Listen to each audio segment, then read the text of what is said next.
Hello and welcome to the David Icke videocast. I've just got back to the Isle of Wight after a month away, speaking all over England.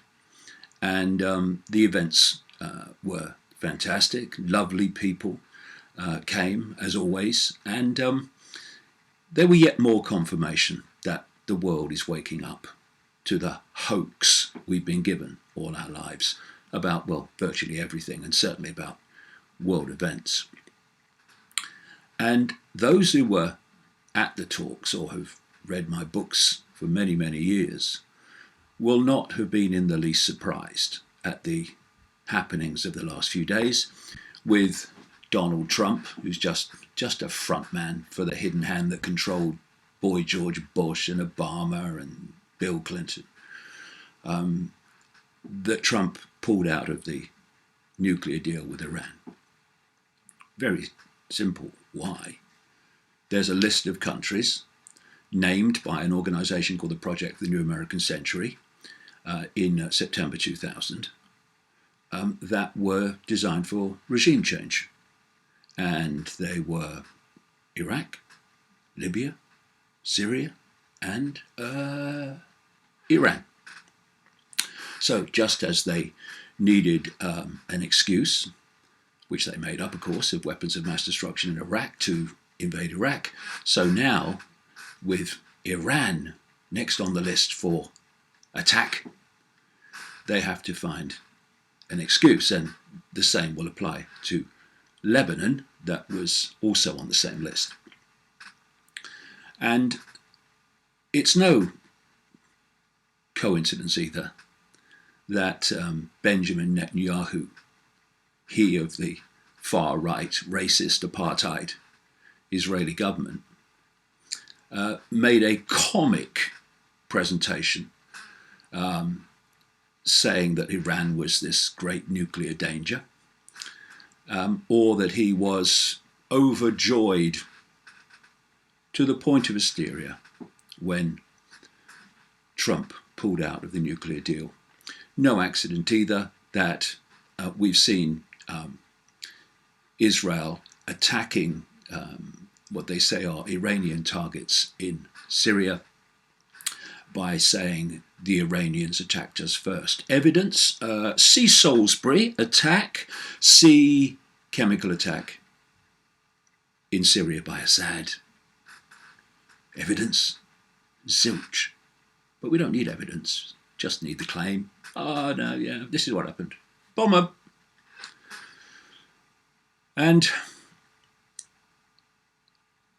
the process of picking off these countries is now obvious, but I want to talk today about another aspect of this, which is fundamentally connected and fundamentally important to what is happening. First of all, this Project for the New American Century, which made the list of regime changes, and they've gone on under different presidents, no matter whether Republican or Democrat, and under different British prime ministers, no matter whether Labour or Conservative. This Project for the New American Century was co-founded by Robert Kagan and William Crystal. These are two ultra-Zionists who answer first and foremost to Israel and not to the United States. So when you look at what's happening in the Middle East, the elephant in the living room all along has been Israel. Which brings me to this theme of the videocast today. And that is of something they call Hasbara. Hasbara means explaining. Well, that's what Hasbara means in Hebrew, explaining. What it really means, in fact, is lying. Because Hasbara is a massive global operation which involves, for the size of Israel, that tiny country of, 8 million people, the number of organizations in this Hasbara propaganda operation is utterly staggering and operates across the Western world and beyond. And this propaganda, explaining, involves two things. First of all, to use every media communication source possible to totally misrepresent what is happening in Israel with regard to the Palestinians in Gaza and the West Bank. And secondly, to censor, intimidate, and slur anyone, anywhere in the world, who is willing to expose the truth of what Israel is doing in Palestine and the wider picture of Israel's manipulation of the Middle East and elsewhere. And to do this, to silence the truth coming out, they have weaponized the term anti-Semitism. This is what this anti-Semitic hysteria is all about, not least against the Labour Party, the opposition party in Britain.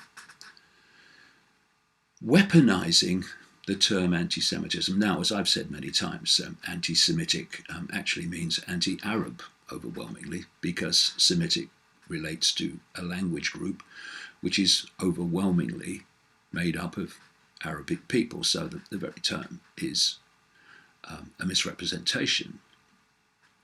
But it's become a term that turns spines to jelly. I mustn't be called anti-Semitic.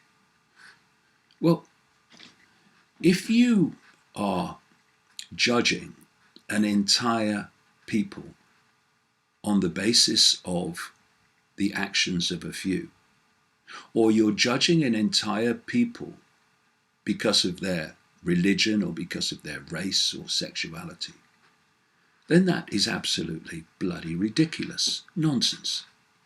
Of course it is. But just as appalling are for people and groups in this Hasbara to exploit the term anti-Semitism and to exploit, I mean, talk about stomach turning, to exploit the horrors that Jewish people, and others by the way, suffered in Nazi Germany as a weapon to advance an agenda today of silencing opposition to Israel and its government. A government, by the way, that large numbers of people in Israel, Jewish people in Israel, vehemently oppose. It's almost beyond my comprehension that anyone could be so cold and so callous as to exploit what happened in Nazi Germany and the term anti-Semitism to pursue political agendas today. But that is what is happening quite blatantly. You see, why is the Labour Party being targeted? Anti-Semitic. For this reason. The Conservative Party in Britain will never criticise Israel. Gimme.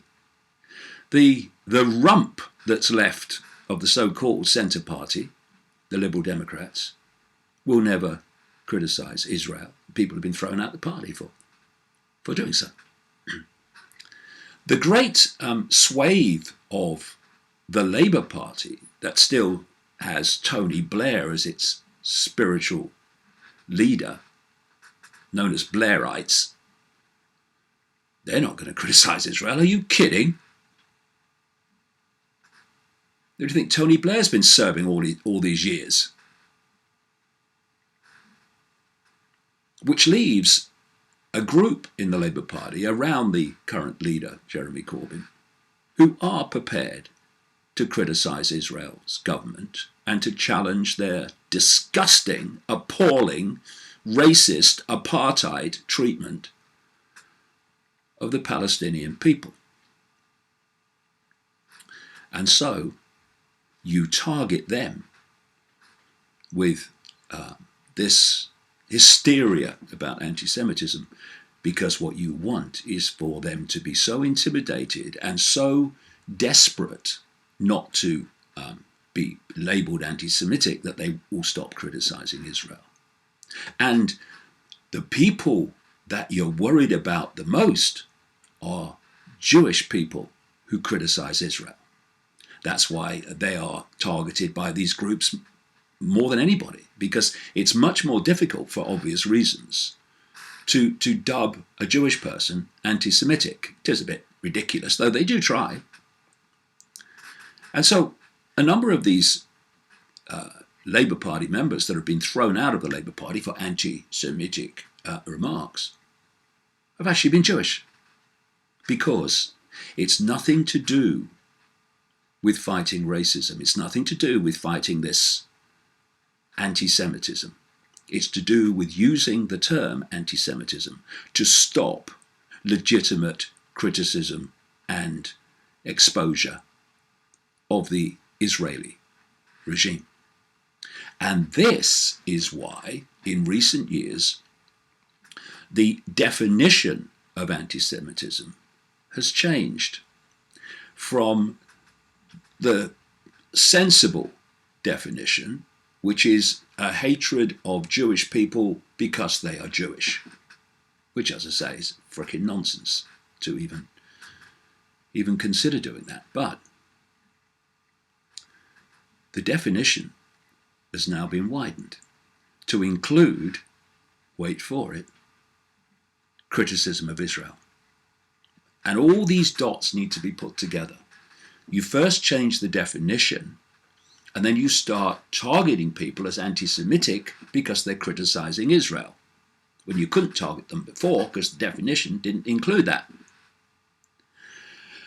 And so when you look at what many of these Labour Party members have been thrown out for in terms of anti-Semitism, it's just criticism, legitimate criticism of Israel and its apologists. And so connecting the dots between what has happened in the last few days in terms of Israel, attacks on Syria, the end of the US-Iran nuclear deal, can very easily be connected to my own experience, including here and there on this past UK tour. Because there are groups, one in particular in Britain, though others exist around the world, others exist in Britain, come to that, who try to get my public events banned. They are part of this global Hezbollah network that includes organizations like the ultra-Zionist Anti-Defamation League out of America, works worldwide, called the ADL, the Anti-Defamation League that goes around defaming people, because these are hate groups. The hate groups in the definition of they are trying to get the public to hate their targets. So they're hate groups, and they're hate groups saying we must stop hate. Just accuse everyone else of what you're doing. It's always a good manipulative tactic that many tyrannies have found over the years. There's another in America called the Southern Poverty Law Center, which is neither anything to do with poverty, extremely rich, and very little to do with law. But what it's there for, another ultra-Zionist operation, it's there to target anyone challenging the official narrative or questioning Israel as anti-Semitic. It's the usual frickin' story. And the one that particularly is targeting me in Britain is called the Campaign Against Anti-Semitism, which is a real misnomer. What it should be called is the Campaign Against Criticism of Israel and the Campaign Against Free Speech. And there's another up north called the Northwest Friends of Israel. Like I say, there's so many of these organizations around the world. For a country of 8 million people, it's staggering. And the Campaign Against Anti-Semitism, known as the CAA, and indeed the Northwest Friends of Israel, were created suddenly out of nowhere in 2014 during this Operation Protective Edge, which basically involved the Israeli military using state-of-the-art weaponry, planes and missiles, bombarding defenseless Palestinians in Gaza, and killing hundreds of children, thousands of people, and goodness knows, maiming so many more, and laying waste to Gaza. So it wasn't a good time for Israeli PR, because anyone with any sense of decency, and there were many in Britain, were looking at what was happening in Gaza and this mass slaughter, this mass murder, and they were saying, this is appalling. So a number of groups, not just the CAA and the Northwest Friends of Israel, but others around the world, suddenly started appearing close to, or in the CAA's case, during the bombardment of Gaza. And let's tell you about the CAA. It's a man and a dog organization, but most of these Aspara organizations are man and a dog organizations. But they're well funded, usually well organized, and they have big connections. This is the common profile, the common modus operandi of these organizations. Quoting here a report about the formation of the CAA. The CAA was established by half a dozen activists and funded by private donations. Well, who were the private donors? Can we know? Presenting itself as a response to the alleged increase in the presence of anti-Israel and anti-Semitic behaviour and sentiment in the UK. Have you ever noticed any of these groups ever say that anti-Semitism is going down? It's always going up. It was set up in early August 2014 during Israel's Operation Protective Edge operation in Gaza. In an account of his involvement, current CAA chairman Gideon Falter describes having been outraged during the Gaza conflict by the British media's insistence on holding Israel to exceptional, impossible standards, and which helped to feed the oldest hatred.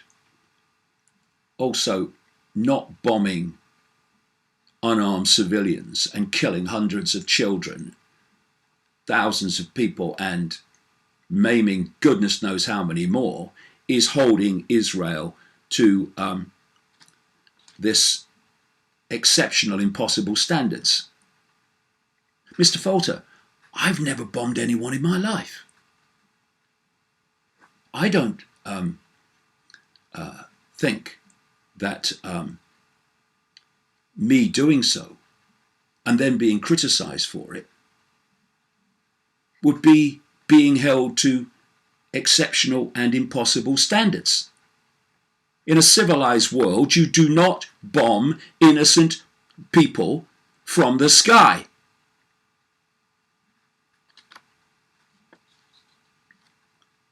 The result was, this report says, that in Britain's case, Israel's case was deliberately stifled, said Mr. Falter.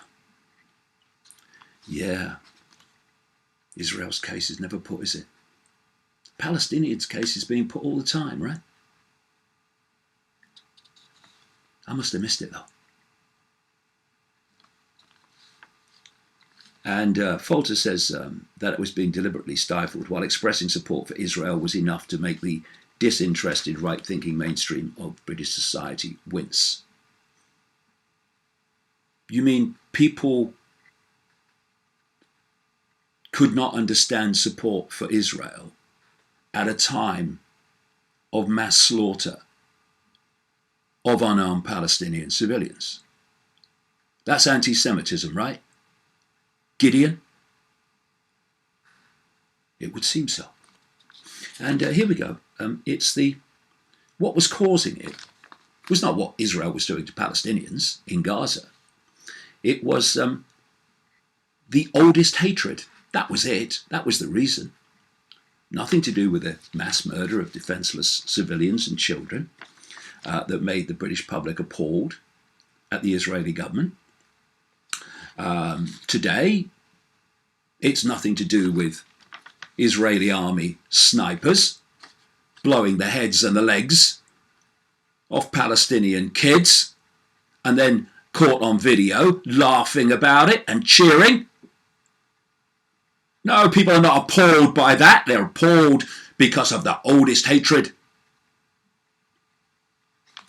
It's nothing to do with jailing 17-year-old girls for slapping two Israeli soldiers after her cousins had had part of his head blown off by the Israeli army. People aren't appalled with Israel's government because of that. It's all down to the oldest hatred. Their own behaviour, nothing to do with it. So anyway, this CAA, Campaign Against Anti-Semitism, which also, by the way, is targeting the Labour Party and running its own private prosecutions of people, pressuring the police to charge and prosecute people for what they call is anti-Semitism, which much of the time what they call anti-Semitism, as in my case, is just criticism of Israel's appalling behaviour and manipulation. Anyway, this is what the CAA say about itself. We work closely with police forces around the country, I know, the Crown Prosecution Service, regulatory bodies, and the government to ensure that anti-Semitism is detected, investigated, and punished with the full force of the law. Ooh, yeah. We focus on criminal anti-Semitism and anti-Semitic acts committed by professionals or institutions which are subject to special regulations such as lawyers, teachers, sports people, and charities. We also provide training and advice to the authorities. This man and a dog organisation provides training to the authorities. What does training mean? Doing what the CAA want them to do. About sums it up. Whilst also scrutinising their performance and holding them to account when they fall short. I mean, this organisation is so far up its own arse, I'm tempted to send it a torch. The arrogance of these people is shocking. But what do police forces do? Oh, yes, CAA, no CAA, anything you say. Do you have any self-respect? British police force? Sis? Not in my case, you don't seem to. They also say that working closely with senior journalists and advertising professionals, we run proactive campaigns to ensure that the public is aware of anti-Jewish racism and the immense societal danger that it poses. Through our advocacy work, we seek to mobilise public support for the fight against anti-Semitism. whilst also generating pressure on the authorities to pursue a policy of zero tolerance for anti-Semitism. We also provide information and comment to the media through our media centre. Now this, by the way, is a charity.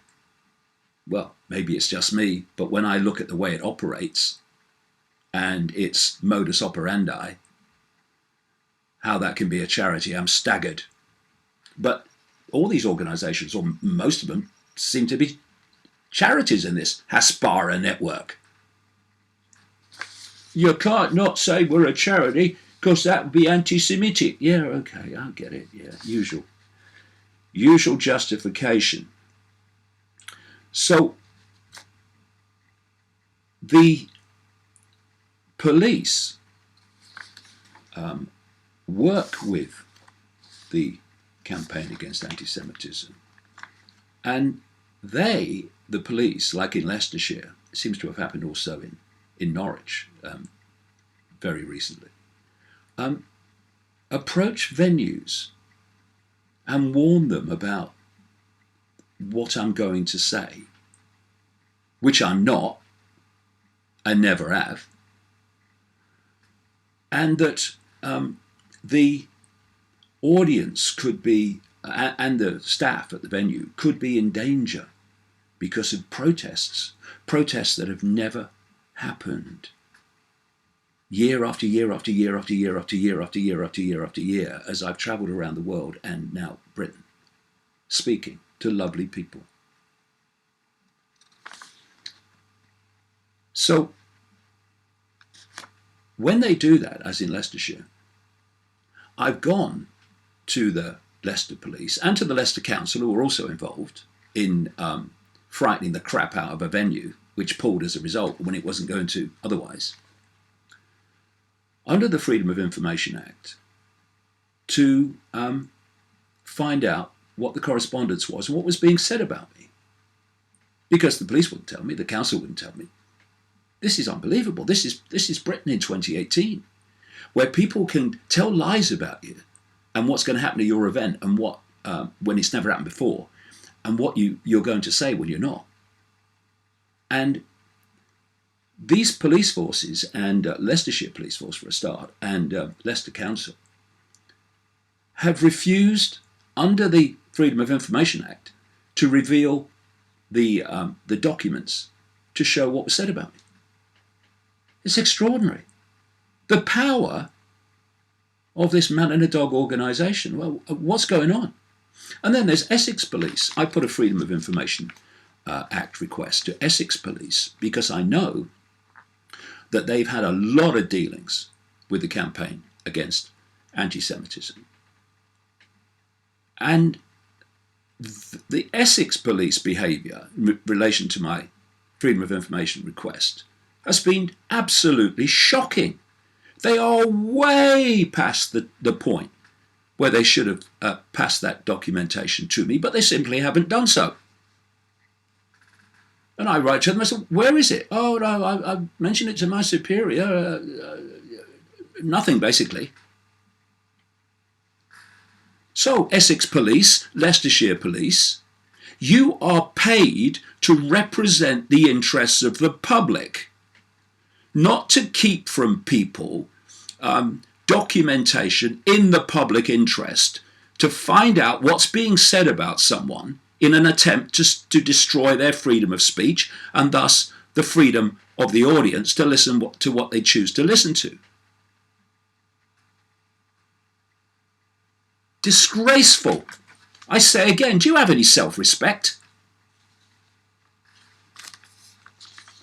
Oh no, but they mentioned anti-Semitism and my backbone went.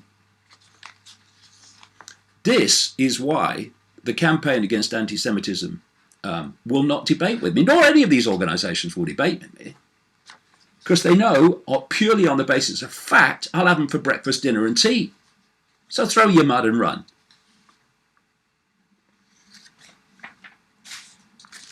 So anyway, the guy who writes to venues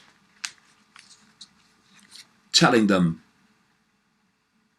what has never happened is going to happen, trying to get them to to pull is a guy called Stephen Silverman. Stephen Silverman calls himself the Director of Investigations and Enforcement. Enforcement, that's got to be Little Dick syndrome, surely. Enforcement. I'm an enforcer. I'm a real man. And what he does is tell them that I'm going to be anti-Semitic and racist, that there could be protests. There never had been anywhere in the world, year after year after year after year after year, and that there could be a danger to the audience and staff and stuff like that. I know that because I've seen them. Whoops, give me glasses. And what happens then is many venues pull, and they pull without coming back to me and saying, well, this guy Silverman's saying this. What's your side of this story? No, they just pull. Well, he said anti-Semitism in his letter, and my backbone went. I said to the police in Leicestershire, you ever seen one of my events? No. Read one of my books? No. Know anything about me? Well, from open sources, yeah, you read it in the paper, yeah, right. And on the internet, right, yeah. Or in the letter from Silverman, yeah. And in 2017, Stephen Silverman of the CAA, he wrote to a Manchester venue giving this crap about what was going to happen and what I was going to say. But fortunately, I'd spoken at many of the venues owned by the same group, or several anyway, and they knew that I wasn't going to say that, and that's not what happens at my events, and they're not the people that come. But so they didn't pull the event, and it went ahead. And of course, it happened as always happens, lovely people, and it was a great day. But what Silverman did, he asked people who attended the event to write to him and tell him about my anti-Semitic remarks, right? And that he would then take action as a result of it. Well, they did write to him in large numbers, I know because they sent me copies, saying that basically he was talking bollocks and that I said nothing of the kind, and the event was nothing of the kind that he claimed it would be. Now, first of all, he didn't publish them, which you would if you had any decency, and apologise.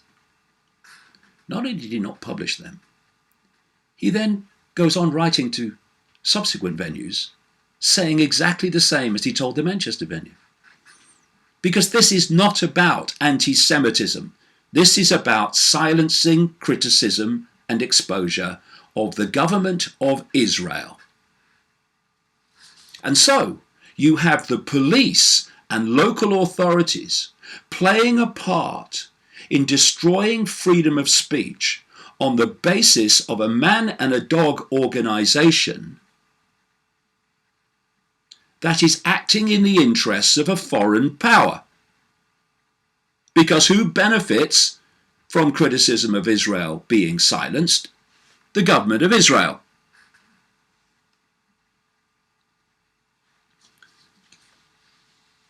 So that's Stephen Silverman, enforcement director.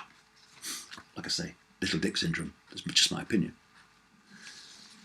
But there's a big dick too at the CAA. Mr. Big, Mr. Numero Uno, called Gideon Falter. Not a man who won't debate with me. Come on, son, I'd love it. But there's an interesting thing about Gideon Falter. You see, what has happened is this CAA started up in 2014 during the bombardment of Gaza, and then was very quickly walking the corridors of power. Gideon Falter was being praised by Theresa May. Crikey, it's a hell of an advancement, isn't it? in such a short time. But Gideon Falter, who shouts racist, anti-Semite, he's the one that's really pushing this thing on the Labour Party for the CIA.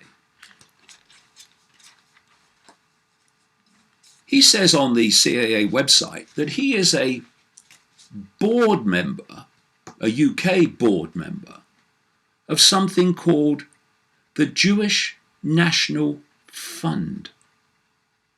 The Jewish National Fund is a racist apartheid operation that buys up and acquires land in Israel, which is then only allowed to be occupied by Jewish people.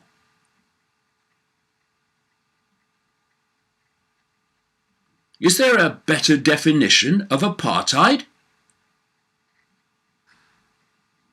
And a British board member of the Jewish National Fund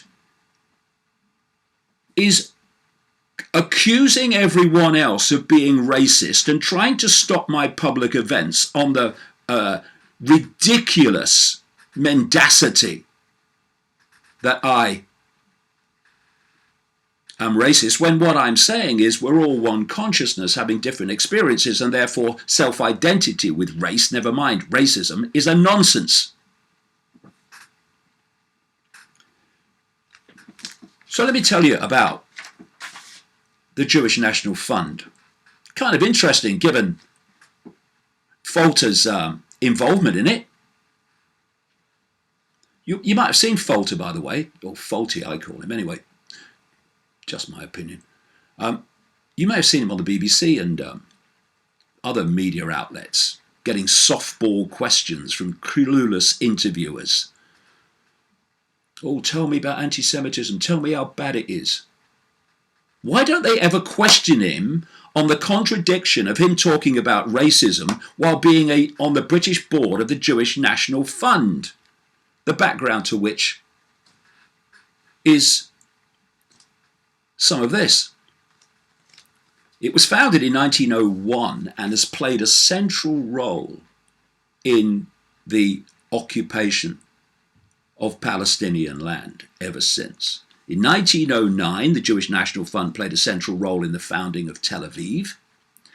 And by 1948, the JNF owned 54% of the land held by Jews in the region, or a bit less than 4% of the land in what was then known as the British Mandate of Palestine.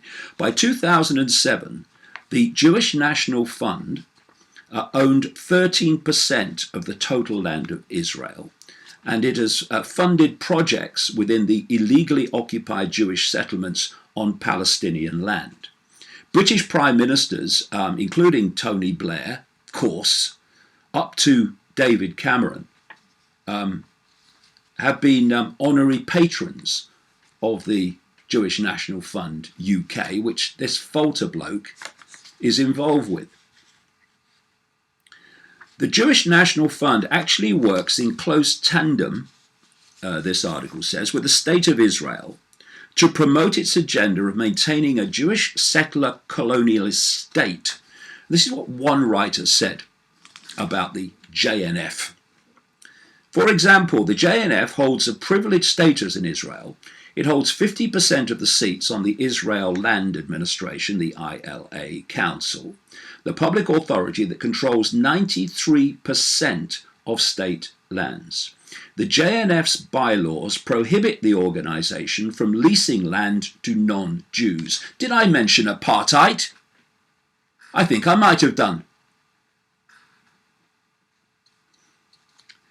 In fact, in August 2004, the ILA admitted to the Jewish National Fund tenders land only to Jews. Thus, Israel hands off the dirty business of explicitly discriminatory land policies to the Jewish National Fund, neatly avoiding direct violation of many of the human rights treaties the state has signed. In December 2004, the Jewish National Fund wrote the following to the Legal Center for Arab Rights in Israel. The JNF is not the trustee of the general public in Israel. Its loyalty is given to the Jewish people in the diaspora and in the state of Israel. The loyalty of the JNF is given to the Jewish people, and only to them is the JNF obligated. The JNF, as owner of the JNF land, does not have a duty to practice equality towards all citizens of the state, and nor would it ever think of doing so.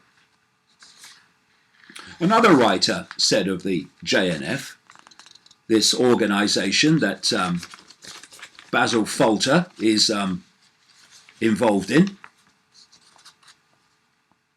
with the formation of the State of Israel in 1948 and the war between Zionist militias and Arab states, the JNF played a crucial role. Plan Dalet, Plan D in Hebrew, was a secret project to drive Arabs out from the land in order to create a pure Jewish state.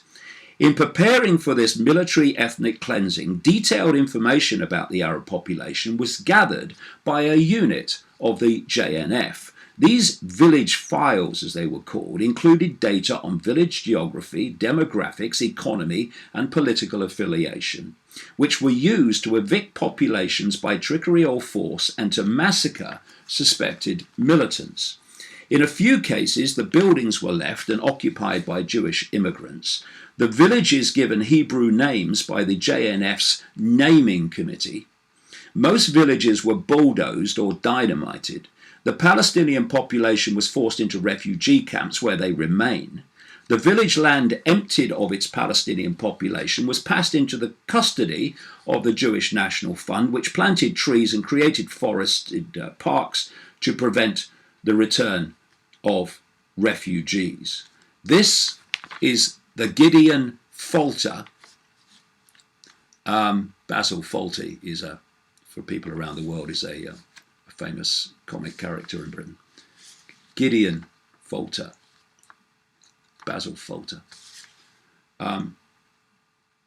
is connected to this Jewish National Fund and calls everyone else racist. Those softball interviewers ever going to ask the guy about that contradiction? Don't hold your breath. And also on the CAA website, strangely, there's a heading Director of Organisation and Finance under the heading Unnamed. Unnamed? Who is it? It says the Director of Organisation and Finance originally joined Campaign Against Anti-Semitism in late 2015. Prior to being appointed as Director of Organisation and Finance, they were Head of Online Monitoring and Investigations. They have extensive experience in organisational strategy, systems, compliance and building processes to support the growth of a volunteer-led organisation. Well, who is it? Why is the Director of Organisation and Finance unnamed? It's a charity, with all the benefits of being a charity.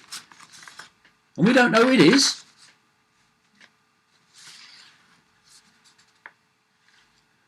So, this CIA, uses pro bono Zionist lawyers to do private prosecutions against people that it targets, and in general seeks to silence, under the guise of anti-Semitism, legitimate criticism of a foreign government and its actions. Now, this last month,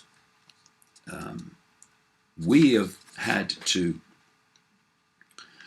hold back naming venues where I'm speaking until as late as possible to reduce the time that this organisation has to get the venues to cancel, and if they don't, to contact the police and local authorities to get them to add to the pressure to cancel. This is in a country that claims to be free, that claims to have values, and in a country that claims to be the home of freedom of expression. And yet, we have to hold back the names of venues for the audience until as late as possible because of the actions of a man and a dog organisation that is an official charity. And I'll tell you how mad it is. On this UK tour, I spoke, not all the time, but many times, at football clubs. Twice at Sheffield Wednesday. Then I did a big event at a theatre in Southport. 1,500 people came. Then I spoke at Derby County, and then Birmingham City, and then went on to Bristol City. When I arrived at Bristol, and by the way, those events were lovely. Football clubs were lovely. The audience was lovely. It was a real pleasure to do, because people look at the audiences that come to my events. They have open minds and overwhelmingly open hearts, and they're just lovely to be with. The very opposite of what your Stephen Silverman's claim in their letters, right? Anyway, I get to Bristol City, and the head of security came over and he wanted a chat. And he said, we've had a letter today from Stephen Silverman. Oh, God, yeah, okay. I told him what was in it, and he was, yeah, that's right. He said that. Yeah. And there could be a danger to the audience and the staff, right? Oh, yeah, that's what he said, yeah. Well, that has never happened. It didn't happen at Sheffield Wednesday. It didn't happen at Derby County. It didn't happen at Birmingham City. And anyway, apparently, the people that run Bristol City, their backbones went and started shaking and trembling. But the head of security said, there's 1,000 people coming. We can't just stop it at this late stage. So it happened. And it was lovely. Lovely people. Great night. And everyone went home. The police turned up in the middle because of Silverman's letter. I had a look around and said, what's the fuss about? And left. Are there laws about wasting police time? I'm sure there are. And the head of security at Bristol City actually put something on the internet basically saying that, what was in the letter didn't happen. And obviously, therefore, it wasn't true. But then we go off to Norwich City. Well, we go off to Southampton next. That was lovely. And then we went off to Norwich City, where I was supposed to be speaking. Norwich City, which is the chairman, is a bloke called Ed Balls, former Labour MP, and the majority shareholder is a celebrity cook called Delia Smith. Anyway, 48 hours before the audience were to come for the event, many of whom were Norwich City supporters, by the way, but didn't care about that. Norwich City pulled on the basis of security warnings, which is, reading between the lines, pretty certain came from the police and the local authority.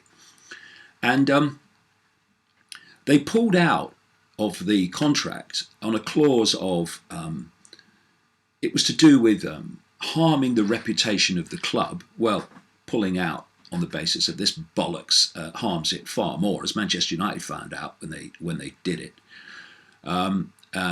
On the very day it was supposed to take place. And also on the basis of possible damage to the club's property. Well, you can see where that's come from. Anyway, Jamie, my son, who's absolutely brilliant at organising all this, he found another venue within half an hour. A venue run by someone who believes in freedom of speech. You know, you remember them? There's not many left, but there's a few. And we did the event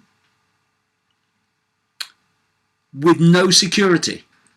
None. No security guards, nothing. You know what happened? Nothing.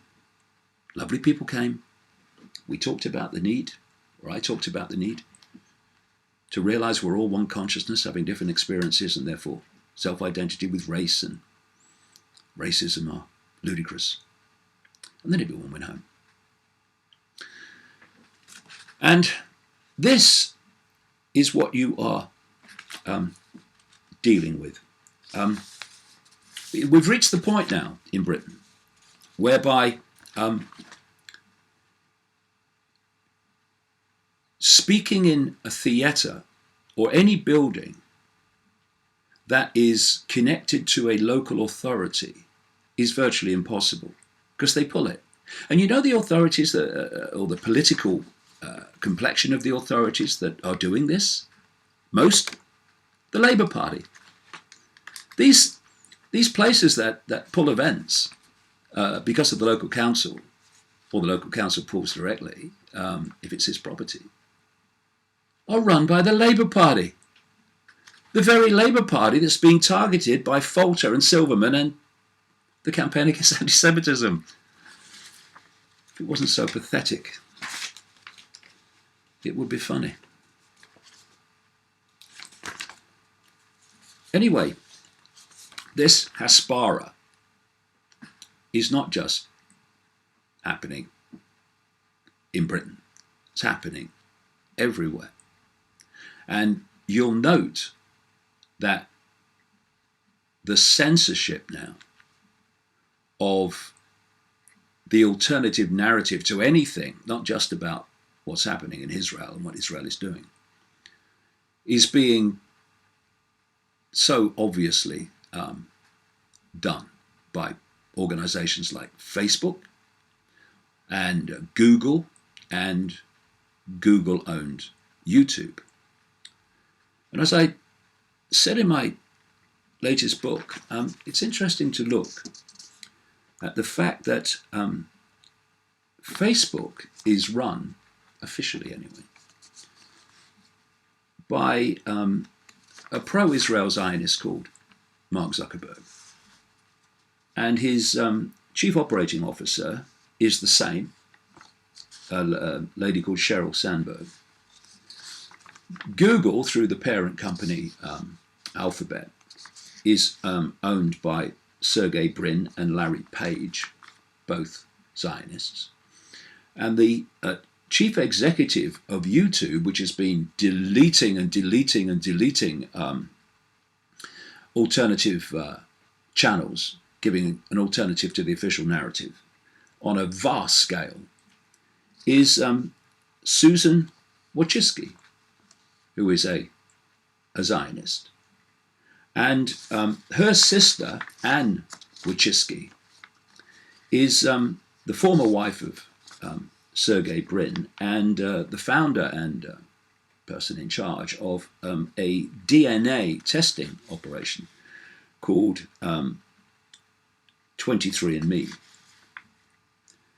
And Google invested $4 million into that DNA organization. It's a very, very small world, Silicon Valley. And so you have 5 people at Facebook and Google YouTube who have the ability to censor globally, and they are doing so, what people see and don't see. And they are employing ultra-Zionist groups like the Anti-Defamation League, the Southern Poverty Law Centre, and the Campaign Against Anti-Semitism in the UK to advise them on what should and should not be censored. Anyone see a pattern here?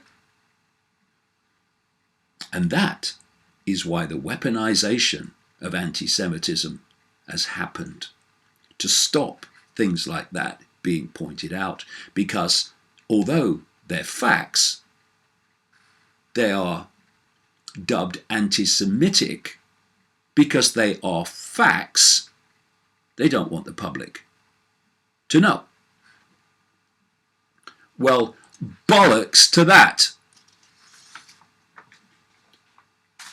And this is an article by an organization called Electronic Intifada, which operates on the internet to expose the treatment of Palestinians. And it says this: Israel, it is talking about this Hasbara,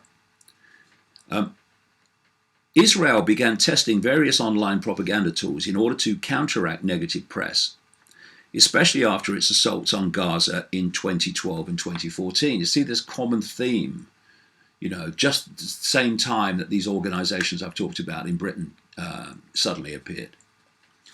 These included so-called hackathons, events run by the Israeli government in partnership with think tanks and Israel advocacy groups to develop online tools that inject pro-Israel content into social media while smearing BDS, that's the group that wants to boycott Israel in terms of economics and stuff, buying what you buy, because of their treatment of Palestinians. Anyway, during Israel's 2014 attack on Gaza, for instance, this article says, Israeli institutions set up a war room of students tasked with spreading anti-Palestinian propaganda on Facebook. I bet they weren't banned. Another government-backed initiative revealed in 2012 offered students up to $2,000 to post pro-Israeli propaganda online, working for 5 hours a week, quote, from the comfort of home. There's an app they mention here called the Icke app. It says it was one of the products born from these efforts out of an ongoing project run by the Interdisciplinary Center in Herzliya, an Israeli university with strong ties to the military and its weapons development sector. The app's manager has boasted that the Israeli army and the Shin Bet, Israel secret police, feed the Icke developers information on inciting content, saying that even those agencies couldn't keep up with how fast we were getting things removed. I repeat, anyone see a pattern here? The Strategic Affairs Ministry, quote, has started to rebrand these initiatives as algorithmic diplomacy, writes Ottawa-based researcher Michael Burkert, who has been monitoring the app over the last year. He runs a Twitter account that tracks the app's announced missions. The act is classic astroturfing, he told the Electronic Intifada, using the common term for a fake grassroots campaign. It directs users to interact with and share social media content and can even send emails through users' Gmail accounts to try to influence the outcome of local campaigns, quote, in a way that appears organic and spontaneous and deliberately in a way that hides the participation of the Israeli state or any other organizations, he said. What the app does is a trick, he went on. If you're on campus or involved in a local campaign, and you see all of these likes coming in for the other side, you could be confused and assume that there's a public consensus against your campaign, when in fact it is just the same group of dedicated users of the app. This appearance that there's lots of people who want to stop me speaking when there's not is done in something like the same way. There was a Labour MP for the Old Trafford area where the Manchester United ground is, who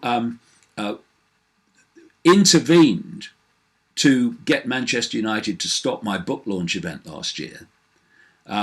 We found another venue at very late notice, but again, Manchester United supporters had their day destroyed by their spineless, backboneless behaviour, which included removing my son from the Old Trafford car park when he simply went over to ask what was going on, because we found out from the CAA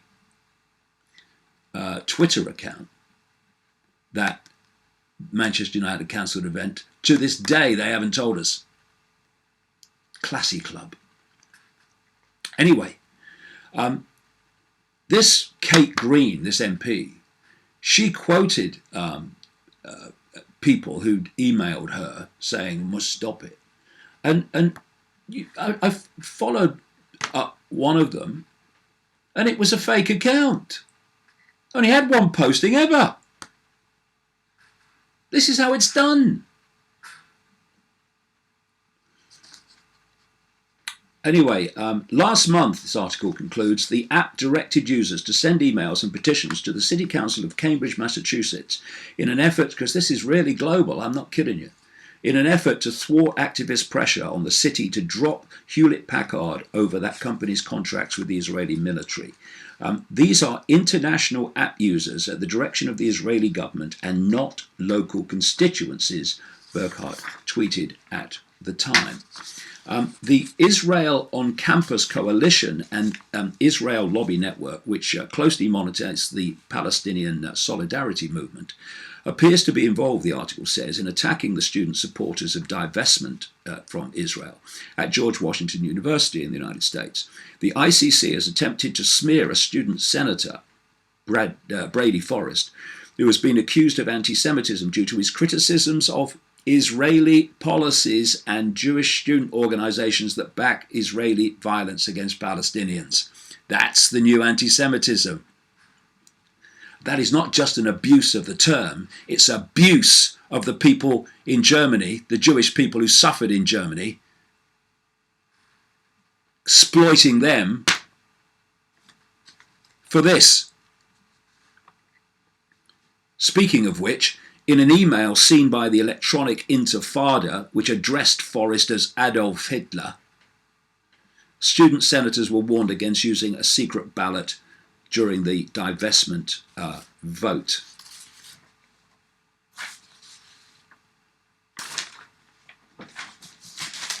Story from this week shows where it's going. Sharing hate posts online could lead to 6 months jail. Who decides what is a hate post? They do. And the criteria or definition of hate is getting wider and wider and wider. And who was the major organisation involved in getting hate to be a crime? The Anti-Defamation League, which is a front for Israel.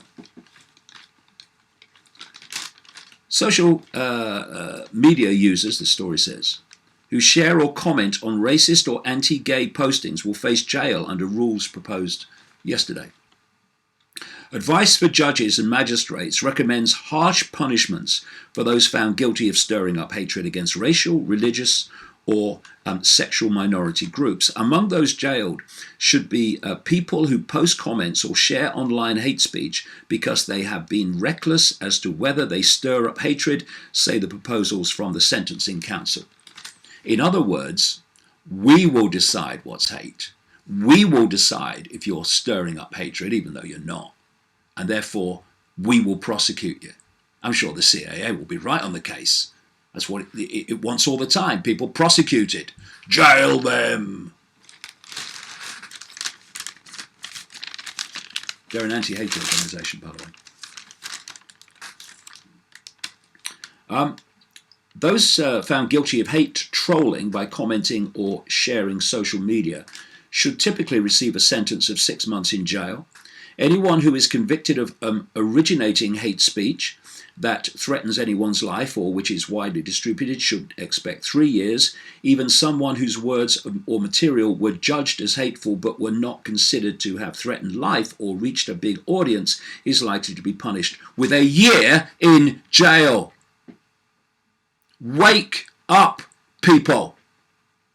Stiffen the bloody backbone, because this is where this bollocks is leading.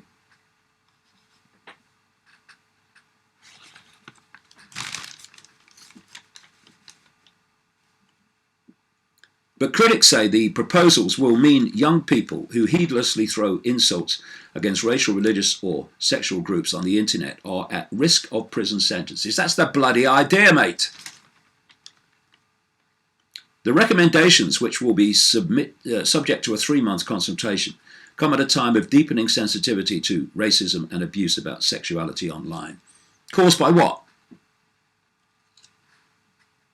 On top of long-standing concerns about material posted by extremists, anyone challenging the official story is an extremist, accusations have been levelled against those in mainstream politics and other well-known individuals. Labour Party figures have been accused of anti-Semitism, yes, by the CAA. While veteran feminist Germaine Greer and gay rights and free speech campaigner Peter Tatchell are among those who have been labelled as hate peddlers for questioning the claims of the transgender lobby. Stirring up hatred is a crime under the 1986 Public Order Act. The Council's proposals say the most serious hate offences include speeches given by public figures with the aim of stirring up hatred, what the authorities decide to interpret as that, when it's not. Online content inciting violence towards racial or religious groups, having a different opinion, and websites that publish abusive, insulting material to a worldwide audience over a long period. Right.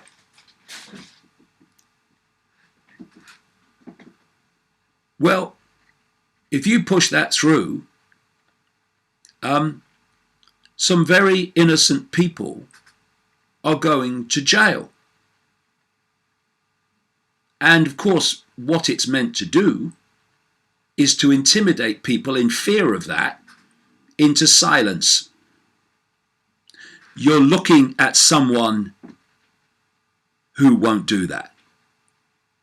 I don't do intimidation, and I'm too bloody old to start now. So we've reached the point where people are now barred from Britain for having the wrong values. Values not commensurate with UK society. You know, like staying silent while Israeli snipers are blowing the legs and the heads off kids in Gaza, and then laughing about it. Values like bombing Syria on the basis of a blatant lie about a chemical attack. British values, American values.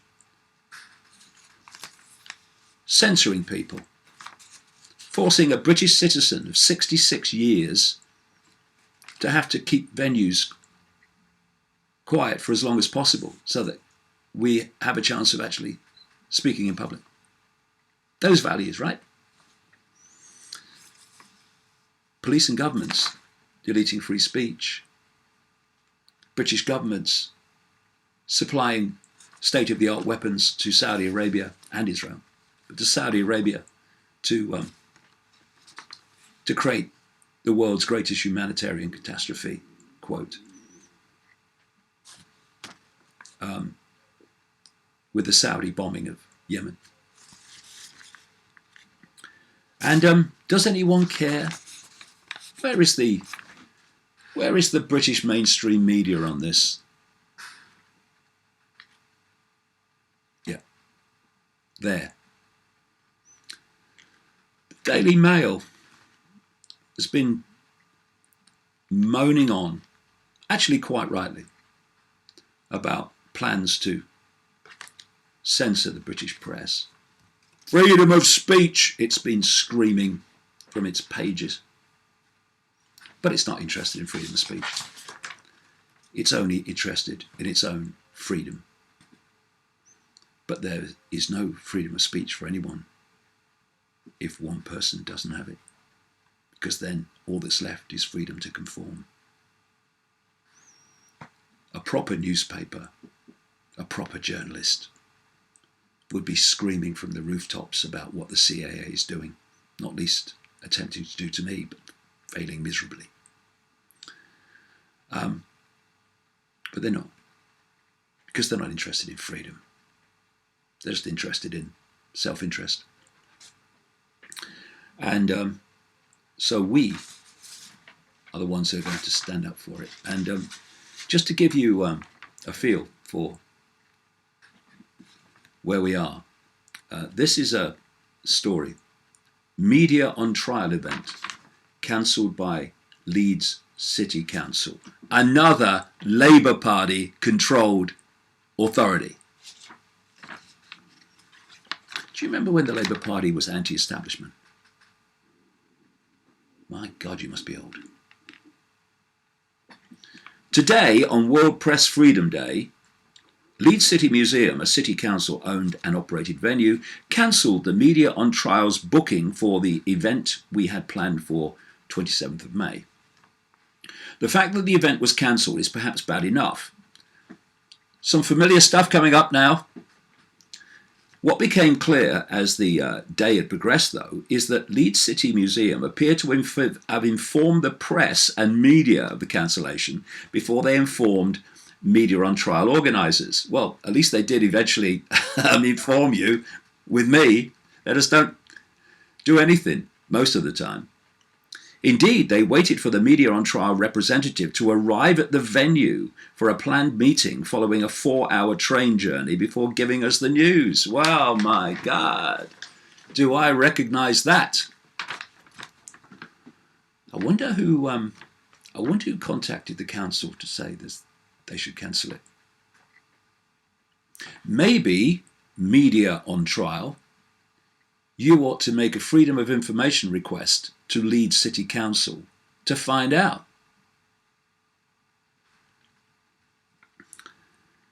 They seem to have taken this decision on the basis of misinformed assumptions about the content of the event and offered no right of reply to Media on Trial. Oh, this is just par for the course, this. Leeds City Museum has cancelled an event that threatened mainstream media and UK government narratives that have been... This is the Labour Party Council done this. Narratives that have enabled another regime change war to be waged against Syria, financed by British taxpayer contributions. The cancellation of the event attempts to deny the public a platform to express its profound dissatisfaction with a systematic disinformation campaign run by the British media that protects power from truth rather than holding truth to power. Media on Trial fully intends to hold the event despite efforts to silence us. And like I say, that is a classic. Been there so many times. So, media, police, local authorities, Labour Party, MPs, government. I repeat, do you have any self-respect? It's a rhetorical question, by the way. How can you look your children and grandchildren in the eye? How can you look yourself in the eye, in the mirror, when you are playing your part in creating a society where freedom of speech is no more, which your children and grandchildren are going to have to live in? You ain't seen nothing yet. Grow a pair, for goodness sake. Wake up!